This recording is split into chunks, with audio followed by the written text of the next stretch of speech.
الحمد لله وكفى وسلام على عباده الذين اصطفى أما بعد فأعوذ بالله من الشيطان الرجيم بسم الله الرحمن الرحيم هو الذي أنزل عليك الكتاب منه آيات محكمات هن أم الكتاب وأخر متشابهات فأما الذين في قلوبهم زيغ فيتبعون ما تشابه منه ابتغاء الفتنة وابتغاء تأويله وما يعلم تأويله إلا الله والراسخون في العلم يقولون آمنا به كل من عند ربنا وما يذكر إلا أولو الألباب ربنا لا تزغ قلوبنا بعد إذ هديتنا وهب لنا من لدنك رحمة إنك أنت الوهاب ربنا إنك جامع الناس ليوم لا ريب فيه إن الله لا يخلف الميعاد আলহামদুলিল্লাহ, আল্লাহ তাআলার দরবারে শুকরিয়া আদায় করছি যিনি আমাদেরকে কোরআনের এই বরকতময় মজলিসে বসার তৌফিক দান করেছেন। আলহামদুলিল্লাহ। সূরা আলে ইমরানের ৭ নম্বর আয়াত থেকে আজকে আমরা শুরু করছি।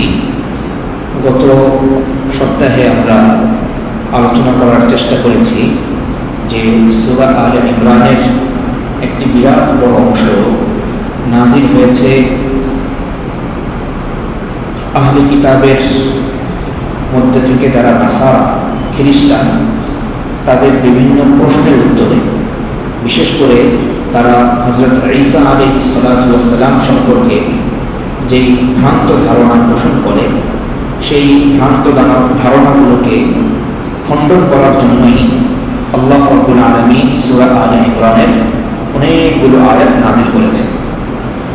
আজকে আমরা সূরা আলে ইমরানের ৭ নম্বর আয়াত থেকে শুরু করছি, যেখানে আল্লাহ তাআলা ইরশাদ করেন, হুয়াল্লাযী আনজালা আলাইকাল কিতাব, তিনি আল্লাহ সেই মহান সত্তা যিনি আপনার উপরে কিতাব তথা কোরআন নাজিল করেছেন। মিনহু আয়াতুন মুহকামাত, এর মধ্যে কিছু আয়াত এমন যার অর্থ এবং মর্ম স্পষ্ট। হুন্না উম্মুল কিতাব, এগুলি হলো কিতাবের মূল বার্তা এবং মূল কথা। ওয়া উখারু মুতাশাবিহাত, কিতাবের মধ্যে কোরআনের মধ্যে কিছু আয়াত এমন রয়েছে যেগুলোর অর্থ এবং বার্তা, মর্ম, উদ্দেশ্য স্পষ্ট নয়, যেগুলোর অর্থ এবং বার্তা স্পষ্ট নয়। فأما الذين في قلوبهم زيغ, সুতরাং যাদের অন্তরের মধ্যে বক্রতা আছে, فيتبعون ما تشابه منه, তারা কি করে?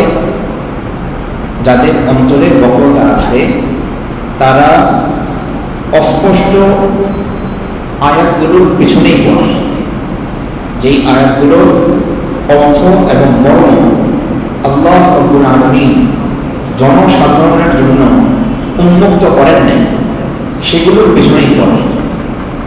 কেন পড়ে এগুলোর পিছনে?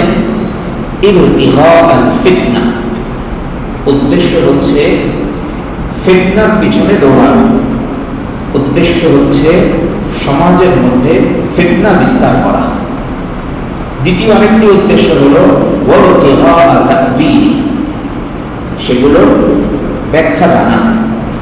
যেই আয়াতগুলোর অর্থ ও মর্ম বার্তা আল্লাহ তাআলা স্পষ্ট করেন নাই, সেগুলোর ব্যাখ্যা স্বপ্রণোদিত হয়ে আল্লাহ তাআলা নিষেধ করা সত্ত্বেও সেগুলোর ব্যাখ্যা জানার জন্য তারা এই আয়াতগুলোর পিছনে পড়ে। উদাহরণ দিলে বিষয়টি স্পষ্টভাবে, আল্লাহ রাব্বুল আলামিন কোরআন মাজিদ নাযিল করেছেন। কোরআন মাজিদের মধ্যে আল্লাহ তাআলা মানব জাতির উপকারের জন্য, হেদায়েতের জন্য সব কথা খুলে খুলে বলে দিয়েছে। হেদায়েতের মধ্যে দুইটা অংশ। একটা অংশ হচ্ছে ঈমানের সাথে, বিশ্বাসের সাথে। হেদায়েতের মধ্যে মৌলিকভাবে আরেকটি অংশ হচ্ছে মানুষের আমলের সাথে।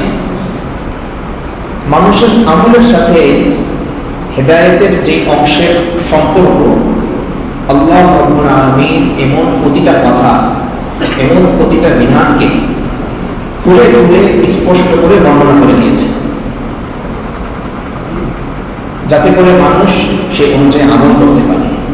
মানুষ যেন হেদায়েতের উপরে চলে, যেন জান্নাতে পৌঁছতে পারে।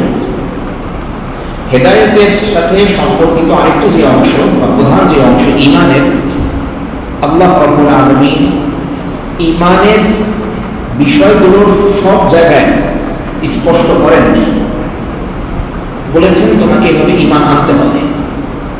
যেমন সূরার শুরুর যেই আয়াতগুলো আছে, বিভিন্ন সূরার শুরুতে যেই বিচ্ছিন্ন অক্ষরমালাগুলো আছে, আলিফ লাম মিম তা সিন ইয়াসিন, তা সিন মিম হা মিম, এই অক্ষরমালা দ্বারা কি উদ্দেশ্য, আল্লাহ তাআলা কি বোঝাতে চেয়েছেন, এটা আল্লাহ তাআলা আমাদেরকে খুলে খুলে বলেননি। বলেছেন এটার প্রতি ঈমান। আমি নাযিল করেছি, এটাকে কোরআনের অংশ বানিয়েছি, তোমার কাজ হচ্ছে এটার প্রতি ঈমান। আমাদের কাজ হলো এর প্রতি ঈমান। এতটুকু যদি আমরা করি তাহলে ইনশাআল্লাহ আমরা হেদায়েত পেয়ে গেলাম। অনুরূপভাবে কোরআন মাজিদে আল্লাহ রাব্বুল আলামিন তার নিজের জাত সম্পর্কে, নিজের সত্তা সম্পর্কে অনেক কথা আমাদেরকে জানিয়েছে।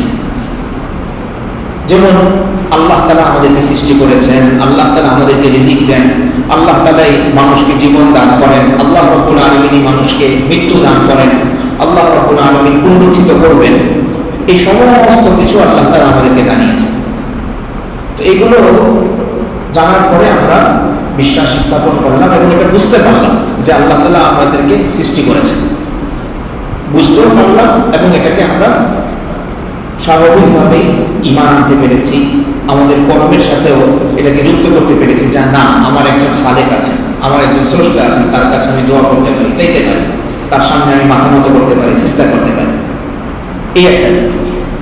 আল্লাহ রাব্বুল আলামিন তার জাত সম্পর্কে এমন কিছু তথ্য দিয়েছেন যেগুলোর হাকিকত কি, যেগুলোর মূল কথা কি, সেটা মানুষের বুঝের মধ্যে। যেমন আল্লাহ তাআলা বলেছেন আল্লাহ রাব্বুল আলামিনের হাত আছে। হাত আছে, আল্লাহ তাআলা এই কথা বলেছেন, আমরা এটাকে বিশ্বাস করি। কিন্তু হাতের ধরন কি? সেই হাতটা কি মানুষের মতোই? সেই হাত কি কোনো সৃষ্টির মতো, নাকি সেই হাত যে সত্তার হাত যেমন হওয়া দরকার তেমনই? এই বিষয়ে আল্লাহ রাব্বুল আলামিন আমাদেরকে খুলে কিছু বলেন নাই। বলেছেন আল্লাহ রাব্বুল আলামিনের হাত আছে, বাস আমরা এটার প্রতি বিশ্বাস করি। যেভাবে আল্লাহ রাব্বুল আলামিনের হাত থাকা দরকার সেভাবে আল্লাহ তাআলার হাত আছে। আল্লাহ তাআলা কোরআন মাজিদের মধ্যে বলেছেন আর রহমানু আলাল আরশি ইস্তাওয়া। রহমান আরশে বিশেষভাবে সমাসীন হয়েছেন, ইস্তিওয়া গ্রহণ করেছেন। এখন এই ইস্তিওয়া গ্রহণ করার অর্থটা কি? রাজা বাদশারা সিংহাসনে যেভাবে বসে, সেই বসাটা কি আল্লাহ রাব্বুল আলামিনের ক্ষেত্রে প্রযোজ্য, নাকি আল্লাহ রাব্বুল আলামিনের জাতের ক্ষেত্রে তার সত্তার সাথে যেরকম ইস্তিওয়া যায়, তার সত্তার সাথে যেটা মিলে সেটা আল্লাহ সুবহানাহু ওয়া তাআলার শানে প্রযোজ্য? তো এটা আল্লাহ রাব্বুল আলামিন ব্যাখ্যা করেন। আমার আপনার কাজ হচ্ছে এটার প্রতি ঈমান আনা। এটা বললাম যে আল্লাহ তাআলা বলেছেন, তিনি ইস্তিওয়া গ্রহণ করেছেন, তিনি সমাসীন হয়েছেন। যেভাবে আল্লাহ রাব্বুল আলামিনের শানের সাথে যায়, আল্লাহ রাব্বুল আলামিনের শান অনুযায়ী আল্লাহ তাআলা ইস্তিওয়া গ্রহণ করেছেন। কোরআন মাজিদে আল্লাহ রাব্বুল আলামিন হযরত ঈসা আলাইহিস সালাতু ওয়াস সালাম সম্পর্কে বলেছেন। যেহেতু এই সূরার মধ্যে হযরত ঈসা আলাইহিস সালাতু ওয়াস সালাম সম্পর্কিত আকীদাগুলোকে স্পষ্ট করা হচ্ছে, তো এই উদাহরণটা সূরার সাথে প্রাসঙ্গিক। আল্লাহ তাআলা কোরআন মাজিদের মধ্যে বলেছেন ইন হুয়া ইল্লা আবদুন আনআমনা আলাইহি وجعلناه مثلا لبني إسرائيل ঈসা সে তো আমার একজন বান্দা ছিল যার প্রতি আমি অনুগ্রহ করেছি এবং তাকে বনি ইসরায়েলের জন্য একটা উদাহরণ বানিয়েছি। কেমন উদাহরণ সেটা আল্লাহ তাআলা এই সূরায় আরেক জায়গায় স্পষ্ট করেছেন, ইন্না মাসালা ঈসা ইনদাল্লাহি কামাসালি আদম। ঈসার উদাহরণ হলো ঠিক আদমের উদাহরণের মতো। আদম যেভাবে পিতা ছাড়া এসেছেন, আদম আলাইহিস সালামের ক্ষেত্রে মাতা ছাড়াও তিনি এসেছেন, পিতা এবং মাতা ছাড়া এসেছেন। ঈসা আলাইহিস সালামের ক্ষেত্রে আল্লাহ রাব্বুল আলামিন বলছেন খালাকাহু মিন তুরাব, আল্লাহ তাআলা তাকে সৃষ্টি করেছেন মাটি থেকে। আবার এটা বলছি, আল্লাহ রাব্বুল আলামিন আদম আলাইহিস সালাম সম্পর্কে বলছেন খালাকাহু মিন তুরাব, আল্লাহ তাআলা আদমকে সৃষ্টি করেছেন মাটি থেকে, এরপর তাকে বললেন হও, এবং তৎক্ষণাৎ তিনি হয়ে গেলেন। ঈসা আলাইহিস সালাম সম্পর্কে আল্লাহ রাব্বুল আলামিন সূরা মারইয়ামে আলোচনা করেছেন যে তাকে আল্লাহ রাব্বুল আলামিন কিভাবে হযরত মারইয়াম আলাইহিস সালামের উদরে নিয়ে আসলেন এবং মারইয়াম আলাইহিস সালামের উদর থেকে, পেট থেকে কিভাবে তিনি এই পৃথিবীতে ভূমিষ্ঠ হলেন, সেটা সবিস্তারে আল্লাহ তাআলা সূরা মারইয়ামের মধ্যে আলোচনা করেছেন। তো ঈসা আলাইহিস সালাম সম্পর্কে তথ্য পরিষ্কার যে আল্লাহ রাব্বুল আলামিন তাকে সৃষ্টি করেছেন ঠিক সেভাবে যেভাবে আদম আলাইহিস সালামকে পিতা ছাড়া সৃষ্টি করেছেন। সাথে আল্লাহ তাআলা এটাও স্পষ্ট করেছেন আদমের ক্ষেত্রে মাতাও ছিল না, কিন্তু ঈসা আলাইহিস সালামের ক্ষেত্রে মাতা আছেন। আরেক সূরায় আল্লাহ রাব্বুল আলামিন ঈসা আলাইহিস সালাম সম্পর্কে এবং তার মা মারইয়াম আলাইহিস সালাম সম্পর্কে বলেছেন কানা ইয়াকুলানি তাআম, ঈসা এবং তার মা এরা খাদ্য গ্রহণ করতেন। যারা খাদ্য গ্রহণ করে তারা আবার স্রষ্টা হয় কিভাবে, তারা আবার মাবুদ হয় কিভাবে, তারা এমন সত্তা হয় কিভাবে যার কোনো কিছু মুখাপেক্ষিতা নাই, তাদের তো খাদ্যের প্রয়োজন হতো, তো তারা খাদ্য গ্রহণ করতেন। এরপর আল্লাহ তাআলা বলেছেন উনজুর, দেখো কাইফা নুবাইয়িনু লাহুমুল আয়াত, কিভাবে আমি মানুষের জন্য বিবরণগুলো স্পষ্ট রূপে পেশ করি। এরপরও মানুষ কোথায় ঘুরে ফিরে, এরপরও এই স্পষ্ট কথা পাওয়ার পরেও মানুষ কেন ডানে বায়ে ছোটাছুটি করে। তো এটা কিন্তু মুহকামের উদাহরণ, মানে যে আয়াতগুলো ঈসা আলাইহিস সালাম সম্পর্কে স্পষ্ট সেটার উদাহরণ। যেই আয়াতগুলোর ধর্ম আমাদের বোঝার ঊর্ধ্বে, আমরা বুঝবো না, এমন কিছু আয়াত কোরআন মাজিদের মধ্যে আছে। আল্লাহ রাব্বুল আলামিন ঈসা আলাইহিস সালাম সম্পর্কে বলেছেন যে ঈসা হচ্ছেন রূহুম মিন, আল্লাহ তাআলার বিশেষ রূহ, আলকাহা ইলা মারইয়াম, যে রূহকে আল্লাহ রাব্বুল আলামিন মারইয়ামের নিকট প্রেরণ করেছিলেন। এই যে আল্লাহ তাআলার রূহ ঈসা আলাইহিস সালাম, এই রূহের কি অর্থ, এই রূহ দ্বারা কি উদ্দেশ্য, এটা জানতে চাওয়া আমাদের কাজ না। আমাদের কাজ অতটুকুই যেখানে আল্লাহ রাব্বুল আলামিন বলেছেন যে সে আমার বান্দা, তাকে আমি মারইয়ামের পেটে পাঠিয়েছি, পিতা ছাড়া আমি তাকে তৈরি করেছি, তারা খাদ্য গ্রহণ করতেন। এগুলো আল্লাহ তাআলা স্পষ্ট রূপে বুঝিয়ে দিয়েছেন যে ঈসা আলাইহিস সালাম একজন মাখলুক, তিনি একটা সৃষ্টি, তিনি মাহবুব না, তিনি পূজ্য কেউ নন, তার পূজা করা যায়, ইবাদত করা যায় এমন কেউ নন। তো এখন কোনো ব্যক্তি যদি বলে যে আল্লাহ তাআলা যেহেতু বলেছেন যে ঈসা আলাইহিস সালাম আল্লাহর রূহ, এই আয়াতের ব্যাখ্যার পিছনে যদি কেউ পড়ে এবং বলে যে যেহেতু এখানে রূহ বলা হয়েছে তাই আল্লাহ তাআলার যেভাবে ইবাদত করা হয় আল্লাহ তাআলার রূহের ইবাদত করা হবে, নাউযুবিল্লাহি মিন যালিক। রূহ দ্বারা কি উদ্দেশ্য তাকে যদি জানতে চাওয়া হয়, কি খ্রিস্টানরা বলে বিভিন্নভাবে উল্টাপাল্টা ব্যাখ্যা করে, তো সেগুলো আমরা গ্রহণ করতে পারি না। আল্লাহ তাআলা বলছেন যেটা তোমার কাছে স্পষ্ট মুহকাম যে আয়াতগুলো আছে, যেগুলো কোরআনের মূল বার্তা, মূল কথা, সেগুলোকে গ্রহণ করো। আর যেগুলো মুতাশাবিহ, অস্পষ্ট, যেটার অর্থ এবং উদ্দেশ্যকে আমি স্পষ্ট করি নাই, সেগুলোর পিছনে পড়ো না। রাসূল করিম সাল্লাল্লাহু আলাইহি ওয়াসাল্লাম থেকে বর্ণিত আম্মা জান হযরত আয়েশা রাদিয়াল্লাহু আনহা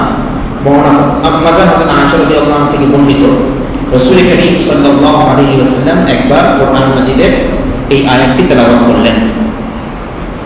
তিনি সেই সত্তা যিনি তোমার উপরে নাজিল করেছেন কিতাব, যার মধ্যে কিছু আয়াত সুস্পষ্ট, এগুলি হচ্ছে কিতাবের মূল কথা, এবং কিছু আয়াতের অর্থ ও মর্ম সুস্পষ্ট নয়। এরপরে পড়লেন এরপরের অংশ, ফাআম্মাল্লাযীনা ফী কুলূবিহিম, সুতরাং যাদের অন্তরে যায়গুন বক্রতা আছে, ফায়াত্তাবিউনা মা তাশাবাহা মিনহু, তারা কোরআন মাজিদের যে আয়াতের অর্থ ও মর্ম স্পষ্ট নয় সেগুলোর পিছনেই ছুটে, ইবতিগা আল ফিতনা, ফিতনার আশায়, এবং ইবতিগা তা'ওয়ীল, এগুলোর ব্যাখ্যার আশায়। এই আয়াতটি একবার রাসূল করিম সাল্লাল্লাহু আলাইহি ওয়াসাল্লাম আম্মা জান হযরত আয়েশা রাদিয়াল্লাহু আনহার সামনে পড়লেন।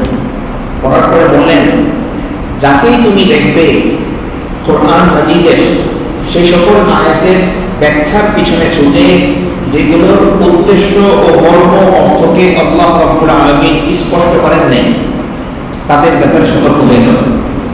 ফাহযারুহু, তাদের ব্যাপারে সতর্ক হয়ে যাও, কারণ তাদের অন্তরের মধ্যে বক্রতা আছে। আল্লাহ তাআলা বলছেন তাদের অন্তরে বক্রতা আছে। তো যাদের অন্তরে বক্রতা আছে তাদের কথা শোনা যাবে না, তাদের কথা শোনা যাবে না, তাদের সাথে উঠা বসাও করা যাবে না, তাদের সাথে উঠা বসাও করা যাবে না। হ্যাঁ, যারা গবেষক, যারা কোরআন হাদিস নিয়ে গবেষণা করেন, তারা বক্রতা যাদের অন্তরে আছে এবং ভুলভাল তথ্য যারা উপস্থাপন করে, তাদের সেই বক্তব্যগুলো খণ্ডনের উদ্দেশ্যে, ঈমানকে ঠিক রাখার স্বার্থে, জনগণের ঈমান ঠিক রাখার স্বার্থে তারা পড়বেন সেগুলো। যারা আলেম, বিদগ্ধ আলেম যারা, তারা সেগুলো করতে পারেন, কিন্তু আমার মতো জনসাধারণ যারা, তাদের জন্য এই সকল তথ্য এগুলো পড়াও জায়েজ নেই। হযরত উমর ফারুক রাদিয়াল্লাহু আনহু একবার তাওরাতের একটা কপি রাসূল করিম সাল্লাল্লাহু আলাইহি ওয়াসাল্লামের সামনে নিয়ে আসলেন এবং এসে তিনি পড়া শুরু করলেন। রাসূল করিম সাল্লাল্লাহু আলাইহি ওয়াসাল্লামের মুখ মোবারক এমন হয়ে গেল যে যেন সেখানে আনার চিপড়ে দিয়ে দেওয়া হয়েছে, মানে এতটা লাল হয়ে গেল। হাদিসের শব্দ আনার চিপড়ে দেওয়া হয়েছে। তো ওমর ফারুক রাদিয়াল্লাহু আনহু নিচের দিকে তাকিয়ে পড়ছিলেন, আবু বকর রাদিয়াল্লাহু আনহু আল্লাহর রাসূলের দিকে তাকিয়ে আছেন। আবু বকর রাদিয়াল্লাহু আনহু ওমর রাদিয়াল্লাহু আনহুকে খোঁচা দিয়ে বললেন, এই দেখো আল্লাহর রাসূল সাল্লাল্লাহু আলাইহি ওয়াসাল্লাম রাগ করছেন, আল্লাহর রাসূল সাল্লাল্লাহু আলাইহি ওয়াসাল্লাম রাগ করছেন। আল্লাহর রাসূলের দিকে তাকিয়ে হযরত ওমর ফারুক রাদিয়াল্লাহু আনহু বলা শুরু করলেন, রাদিতু বিল্লাহি রাব্বান ওয়া বিল ইসলামি দীনান ওয়া বিমুহাম্মাদিন নাবিয়্যা, আমি আল্লাহকে রব হিসেবে পেয়ে সন্তুষ্ট, ইসলামকে ধর্ম হিসেবে পেয়ে সন্তুষ্ট, মুহাম্মদ সাল্লাল্লাহু আলাইহি ওয়াসাল্লামকে নবী হিসেবে পেয়ে সন্তুষ্ট। তো রাসূল করিম সাল্লাল্লাহু আলাইহি ওয়াসাল্লাম তখন মন্তব্য করলেন, দেখো মূসা যদি আজকে জীবিত থাকতেন তাহলে মূসার উপরে আবশ্যক ছিল আমার অনুসরণ করা, আর তুমি মূসা আলাইহিস সালামের উপরে নাযিলকৃত যে কিতাব বিকৃত হয়ে গেছে সেটার পিছনে পড়ে আছো। আজকাল আমরা অনেকে গর্ব করে বলি, আমি তো সব ধর্ম সম্পর্কে স্টাডি করি, গীতা পাঠ করি, ইনজিল পড়ি, বাইবেল পড়ি, সব কিছু পড়ি, কারণ জ্ঞান অন্বেষণ করতে হবে। এই জ্ঞান অন্বেষণ করতে হবে না, এটা জ্ঞান না, সবার জন্য সব জ্ঞান প্রযোজ্য না। কোরআন মাজিদ কয়েকবার আমি তেলাওয়াত করেছি, রমজানের পর থেকে নিয়ে এই পর্যন্ত আমার এক খতম শেষ হয়েছে কিনা, এর তর্জমা আমার একবার জীবনে দেখে দেখে পড়ার সুযোগ হয়েছে কিনা, এর সংক্ষিপ্ত কোনো তাফসীর আমার দেখে দেখে পড়ার সুযোগ হয়েছে কিনা, এরপরে রিয়াজুস সালিহিন, আল-আদাবুল মুফরাদ, ফাযাইলে আমাল সহ কত রকমের হাদিসের কিতাব, মাআরিফুল হাদিস সহ কত রকমের হাদিসের কিতাব আমাদের জন্য বিশেষভাবে সংকলন করা হয়েছে, সেগুলো আমার পড়া হয়েছে কিনা। দ্বীন-এ ইসলাম সম্পর্কে যেখানে আমার পড়াশোনা করা হয় না, সেখানে আমি তুলনামূলক তথ্য, তুলনামূলক স্টাডি এগুলো করতে যাওয়া, এটা ঈমান থেকে বিচ্যুত হওয়ার, এক্ষেত্রে ঈমান থেকে বিচ্যুত হওয়ার আশঙ্কা আছে। আল্লাহ তাআলা নিজেই বলেছেন, যেটা আমি এইগুলোর পিছনে তারাই পড়ে যাদের অন্তরে বক্রতা আছে। আল্লাহ তাআলা এরপরে বলছেন, ওয়া মা ইয়ালামু তা'ওয়ীলাহু ইল্লাল্লাহ, আর এই সকল আয়াতের যেগুলোর অর্থ এবং মর্ম স্পষ্ট নয়, এগুলোর ব্যাখ্যা তো কেবল আল্লাহ রাব্বুল আলামিন জানেন, আর কেউ এগুলোর ব্যাখ্যা জানে না। ওয়ারাসিখুনা ফিল ইলম, বাস্তবেই যাদের কাছে জ্ঞান আছে, বাস্তবেই যাদের কাছে জ্ঞান আছে, ইলম আছে, ইলমের ক্ষেত্রে যারা পাণ্ডিত্যের অধিকারী, ইয়াকুলুন, তারা বলেন আমান্না বিহি, আল্লাহ তাআলা যা নাযিল করেছেন এটার প্রতি আমরা ঈমান আনি। আল্লাহ তাআলা বলছেন ঈসা আলাইহিস সালাম রূহুল্লাহ, এটার অর্থ বলবো আমি বুঝি না, আমি ঈমান আনি। আল্লাহ তাআলা বলেছেন আলিফ লাম মিম যালিকাল কিতাবু লা রাইবা ফীহ, আমি আলিফ লাম মিম হা মিম তাসিনের উপর ঈমান আনি।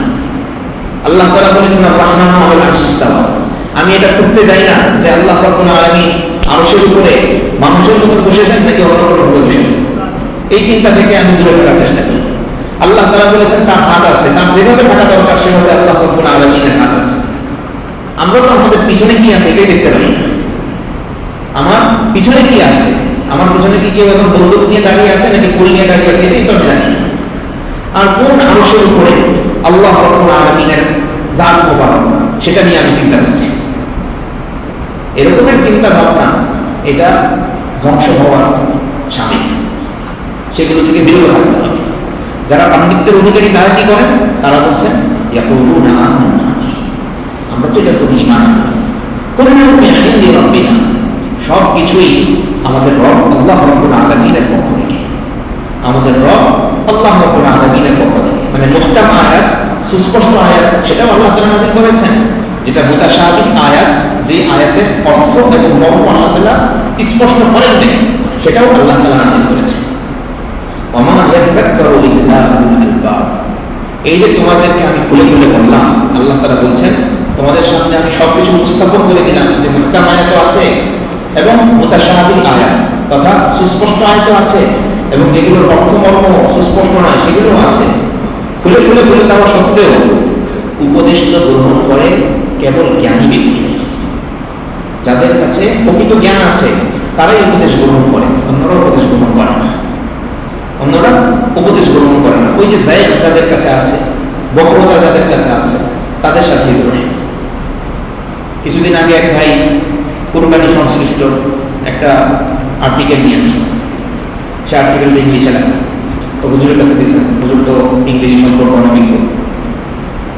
তো এখন ওই আর্টিকেল 34 পৃষ্ঠার আর্টিকেল, মিশরের এক জায়গা থেকে একটা ইউনিভার্সিটিতে এটা প্রকাশ হয়েছে, যেহেতু কোরবানি সম্পর্কে আর্টিকেল, ওই জন্য হুজুরের কাছে এটা বেশ করেছে, ভালো কথা। তো উনি আর্টিকেলের লিঙ্কও পাঠিয়েছেন, আবার খুব যত্নের সাথে পিডিএফটা ফটোকপি করে এনেছেন। তো কিছু বোঝার চেষ্টা করা হলো 34 পৃষ্ঠার আর্টিকেল, বেশি বড় না।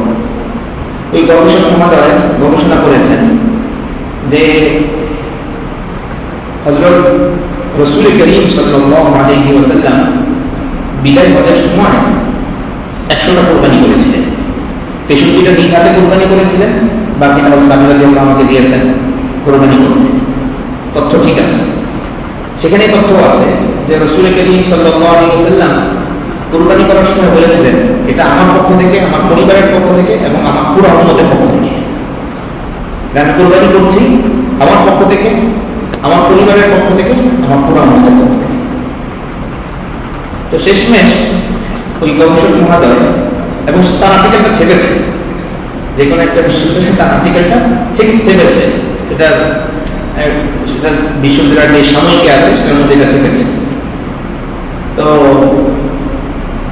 ওখানে যে কথাটা দাবি করা হয়েছে, এই তথ্যগুলো ঠিক আছে যে রাসূল করিম সাল্লাল্লাহু আলাইহি ওয়াসাল্লাম কুরবানি করেছেন, নিজ উম্মতের পক্ষ থেকে কুরবানি করেন, সব ঠিক আছে। ফলাফলে বের হচ্ছে এরপরে নিজ উম্মতের পক্ষ থেকে যত তিনি কুরবানি করেই দিয়েছেন, তাহলে এখন আমাদের কুরবানি করার আর কি প্রয়োজনীয়তা আছে? নিজ উম্মতের পক্ষ থেকে আল্লাহ রাসূল কুরবানি করেছেন, এখন আমাদের কুরবানি করার কি প্রয়োজন আছে? এরপরে তিনি কিয়াস করেছেন, কিয়াস মানে আরেকটা রূপ তুলনা করেছেন। সেটা কি? সেটা আরো ভয়াবহ। এতটুকু বলেছেন তাও একটু ভয়াবহতা কম, এখনো কাফের হন নাই। এরপরে অংশ বলতেছেন যে ঈসা আলাইহিস সালামকে সুরভিদ্ধ করার মাধ্যমে যেভাবে তিনি খ্রিস্টানদের থেকে সমস্ত গুনাহ মাফ করিয়ে নিয়েছেন, অনুরূপভাবে রাসূল করিম সাল্লাল্লাহু আলাইহি ওয়াসাল্লামের এই উম্মতের পক্ষ থেকে কুরবানিটাকে আমরা কেন সমস্ত উম্মতের পক্ষ থেকে ধরতে পারি না? কেন উম্মতকে আমার কুরবানি দিতে হবে? নাউযুবিল্লাহি মিন যালিক। কুফরি আকীদা সে লালন করলো। তো সব গবেষণা সবার জন্য না, গবেষণা সবার জন্য না, সব কিছু সবার জন্য। আল্লাহ তাআলার কাছে হিদায়াত কামনা করতে হবে, নিয়ত ঠিক রাখতে হবে, এবং মুরব্বীদের যিনি যেই শাস্ত্রজ্ঞ তাদের অধীনে কাজ করতে হবে। শাস্ত্রের বাইরে যাওয়া এটা ক্ষতির কারণ, ধ্বংসের কারণ। এটা তো আলহামদুলিল্লাহ আপনারা সবচেয়ে ভালো বলেন, নাহলে পুরো বইটা একটা ডিপার্টমেন্ট থাকলেই হতো। কিন্তু বইটে প্রকৌশল বিশ্ববিদ্যালয় হওয়া সত্ত্বেও এখানে একটা ডিপার্টমেন্ট না, কতগুলো ভাগ, কারণ প্রত্যেকটার মধ্যে আরো কত বিভাগ, কত কত শাখা প্রশাখা। তো কোরআন মাজিদের ক্ষেত্রে আমরা সবাই ডক্টর হয়ে যাই। যিনি গলার ডাক্তার তিনি কিন্তু হার্টের ডাক্তারি করেন না, নাকের ডাক্তারি, চোখের ডাক্তারি করেন না। কিন্তু কেন যেন কোরআন হাদিসের ক্ষেত্রে আমরা সবাই বিশেষজ্ঞ হয়ে যাই। আল্লাহ তাআলা বলছেন উপদেশ গ্রহণ করে যাদের কাছে গিরু আছে। লুকবুন শব্দের অর্থ হলো গিরু। লুকবুন শব্দের একেবারে বাংলা কাছাকাছি শব্দ হলো গিরু। যাদের আকল আছে, বুদ্ধি আছে, তারাই উপদেশ গ্রহণ করে। এবং তারা কি বলে? রব্বানা লা তুজিগ কুলুবানা বা'দা ইয হাদাইতানা। হে আমাদের রব, একবার আমাদেরকে হেদায়েত দেওয়ার পরে আমাদের অন্তরকে তুমি আর বক্র করো না, হেদায়েত থেকে আমাদেরকে তুমি সরাই নিও না। ওয়াহাব লানা মিন লাদুনকা রাহমা, আমাদেরকে তুমি দান করো তোমার পক্ষ থেকে রহমত, আমাদেরকে তুমি দান করো তোমার পক্ষ থেকে রহমত। ইন্নাকা আনতাল ওয়াহ্হাব, হে আল্লাহ তুমি আসল দাতা, তুমি না দিলে এই হেদায়েত রহমত কার কাছ থেকে পাবো? রাসূল করিম সাল্লাল্লাহু আলাইহি ওয়াসাল্লামের নিয়মিত একটি দোয়া ছিল, ইয়া মুকাল্লিবাল কুলুব সাব্বিত কলবি আলা দীনিক। হে অন্তরসমূহের পরিবর্তনকারী, আমার অন্তরকে তুমি তোমার দ্বীনের উপরে সুপ্রতিষ্ঠিত রাখো। ইয়া মুসাররিফাল কুলুব, হে অন্তরসমূহকে যে পরিবর্তন করো, আবর্তনকারী। মুকাল্লিব মুসাররিফ কাছাকাছি অর্থ, আবর্তনকারী। সাররিফ কলবি আলা তাআতিক, তুমি ঘুরিয়ে ফিরিয়ে আমার অন্তরটিকে তুমি তোমার আনুগত্যের উপরেই সুপ্রতিষ্ঠিত করে দিও। প্রায় প্রতি নামাজের পরে রাসূলুল্লাহ সাল্লাল্লাহু আলাইহি ওয়াসাল্লাম এই দোয়াটা করতেন, ইয়া মুকাল্লিবাল কুলুব সাব্বিত কলবি আলা দীনিক, ইয়া মুসাররিফাল কুলুব সাররিফ কলবি আলা তাআতিক। রব্বানা ইন্নাকা জামিউন নাস লিয়াউমিন লা রাইবা ফীহ, হে আমাদের রব, নিশ্চয়ই আপনি মানুষদেরকে জমা করবেন এমন একদিনে যে দিনে কোনো সন্দেহ নেই। তো সেই দিন সব ফয়সালা হয়ে যাবে। যত তর্ক বিতর্ক আছে সমস্ত তর্ক বিতর্কের ফয়সালা হয়ে যাবে যেদিন আমাদেরকে আল্লাহ রাব্বুল আলামিন কিয়ামতের মাঠে সমবেত করবেন। ইন্নাল্লাহা লা ইউখলিফুল মিআদ, আল্লাহ রাব্বুল আলামিন তার প্রতিশ্রুতির অন্যথা ঘটান না। আল্লাহ তাআলা তার প্রতিশ্রুতির অন্যথা ঘটান না, বিপরীত করেন না। যে প্রতিশ্রুতি আল্লাহ তাআলা দিয়েছেন যে যারা সঠিক পথে চলে তাদের জন্য পুরস্কার, এবং যারা বক্রতা অনুসরণ করে তাদের জন্য শাস্তি রয়েছে, এই প্রতিশ্রুতি অন্যথা হবে না। আল্লাহ রাব্বুল আলামিন আমাদের সবার অন্তরকে হেদায়েতের উপর অবিচল রাখেন, ঈমানের উপর অবিচল রাখেন।